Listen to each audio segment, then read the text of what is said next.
In the beginning, I would like to thank the organizing committee of Skull-Based National Conference at AIMS Jodhpur. Especially, I would like to thank Professor D.K. Jha, Professor Sarat Chandra, Professor Ashish Suri, and Professor Bhaskar for inviting me for.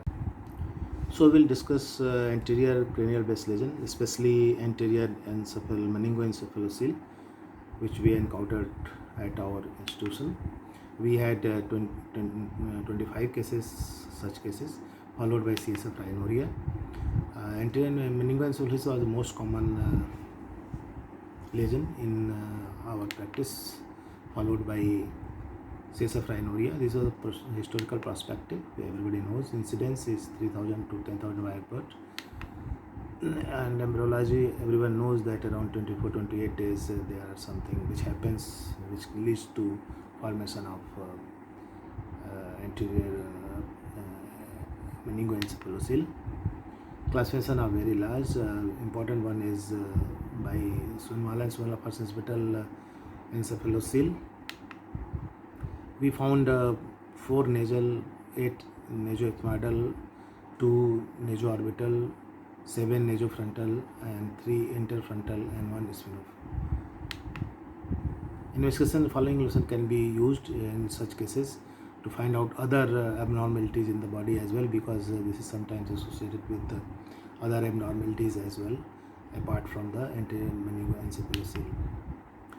Because of their various theories has been postulated, which leads to genetic as well as other acquired deficiencies. The investigation must include ophthalmological investigation, faciomaxillary evaluation for future repairs.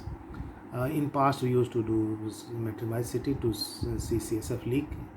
Cerebral angiography, venography were done in past before MRI angiography were there, and even ventriculography were used to be done. Mean age in our case was 14 months, from 20 years to 18 years. Incidence in male was slightly more. This is the picture of frontonasal and frontoethmoidal encephalocele. This is again a picture of frontoethmoidal, and this is nasal encephalocele. This is another variety, anterior meningoencephalocele. This is frontonasal encephalocele. This is a MRI picture of showing frontal. This is a frontonasal. This is frontoethmoidal. This is frontoorbital.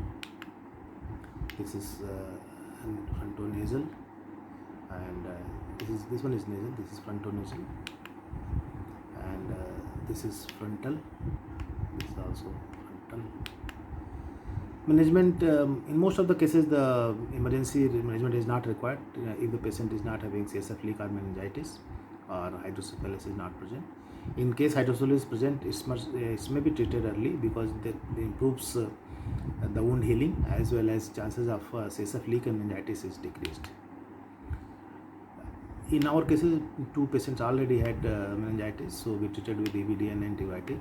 CSF leak was present in 3 cases, which we operated by shunting first, and the leak was healed. And one can do CSF drainage per lumbar in post-operative case as well, if there is CSF leak persists and if there is no hydrocephalus. Main consideration is to repair dural defect and correct bony deformity.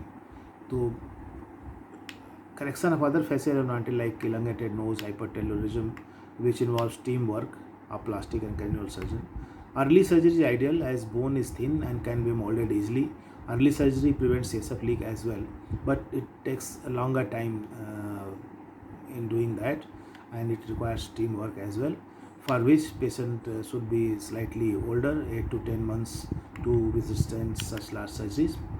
In our cases, 4 cases hydrocephalus which required shunting, 3 cases CSF leak, 2 needed shunting, 1 settled with CSF aspiration and repair. 1 case was having meningitis, which responded well to EVD and antibiotics. 1 stage surgery, we performed cranial approach by 12 cases and craniofacial approach in 7 cases.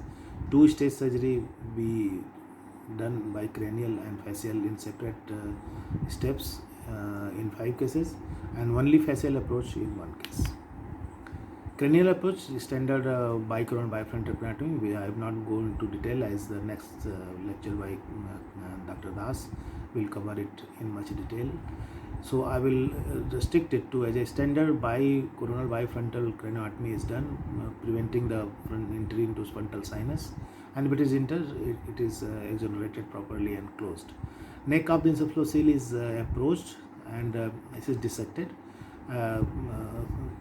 properly because it is very thin at these places and there are chances of rupture. If it is small, then it can be reduced, and if it is moderate to large, then it may require incision at the neck and decompression of the sac, and then repair of the dura, which may require pericranial graft of fascia lata, cranial galea in case of absent dura. Artificial dura and duragen may be tried. We never required that. Bone gap may be repaired by frontal calvarial cortical partial thickness graft, which we normally use. In big defects, one can use rib or iliac grafts. Artificial tantalum may also be used here. We never required that. A small defect and a small hypertelogism may respond very well to medial canthopexy to the lacrimal bone, but larger defect will require either in one stage and second stage surgery with the help of plastic and flexomegaly surgeon by excising large chunk of the tissue and medial advancement of the medial wall of the orbit. This can be done in one stage or two stages. First stage bicoronal bifrontal craniotomy, as we have already discussed, and the second step repair of facial and orbital defects by plastic surgery. This can be done in one stage, and this takes a longer time. For repair of hypertelogism or orbital enlargement, nasal bone repair may be taken by rib graft or iliac bone graft. Multiple operation may be required for cosmetic reports. Facial approach may alone be suffice for a very small one through facial incision. The sac can be dissected, and it can be excised, and dura may be repaired, and if required, a small bony patch may be put between the cavity and the skin outside, and the repair can be performed. Is possible. This is again the bicoronal virus. You can see the neck going through or dissected, which can be excised, and here it can be repaired. This is the facial approach alone. It can be excised through the facial approach. The neck is excised, and the content can be reduced, and repair of dura can be done here. This may suffice itself. We found wound infection in 5 cases, CSF leak in 3 cases, meningitis in 2 cases. There was one mortality in a small child due to hypothermia. We defined poor result, means post-operative facial appearance of the person was incompatible with the normal social life. Average was patient's facial appearance is improved, but with some abnormality. Good result is the facial appearance was normal with only few small. We had follow-up of 1 to 14 years. Mean was 16 months. Results were found